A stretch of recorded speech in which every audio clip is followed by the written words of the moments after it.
that up So, there too. so, Go ahead. so one of the things that I think is a major issue for a black man, a lot of us suffer from depression, and I would even lean towards severe depression and don't even realize it. I think that sometimes that sadness, that hurt that we hold in, is only breaking us down from the inside. And you see this more and more as you get people who are, and when you see men having heart attacks in their 40s, you Mhm. know, good health, but there are internal stresses that are really that they're dealing with. And part of getting past this is being able to, express your emotions to right people that understand what you're going through. Now, one of the things that I do, I'm a certified life coach now. I help people get past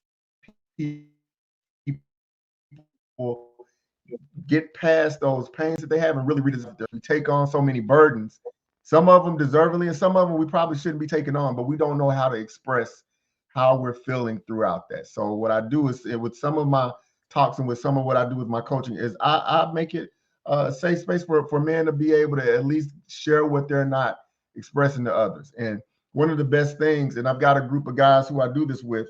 Um, we don't didn't know each other from before. I'm not in their day-to-day life, but sometimes having that person who can understand that is not, you know, so integral into what you're doing or, in tune with your family, it gives you that outlet, that safe space to be comfortable with sharing, knowing it's not going to come back on, what you got to, the people you're going to see tomorrow and everything.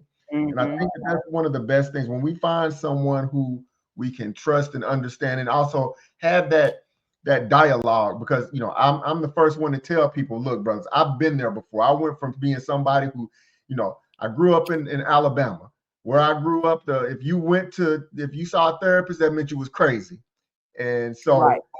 or something wrong with you, and so that was the stigma. That is part of the stigma that goes with it. But at the end of it, part of it is about just understanding that this is actually what's going to help me get through things. It's going to help me be stronger. Expressing and being in tune with your mental health, it helps you. It's like going to the gym. You hear this, but the more that you are operating and expressing your feelings and understanding how you really feel and not Mhm. putting up that facade of I'm all right, I'm okay, when you know that everything is breaking you down on the inside, the better Right. off you're going to be with being able to say, okay, I maybe I shouldn't go out on this day because I'm not feeling myself.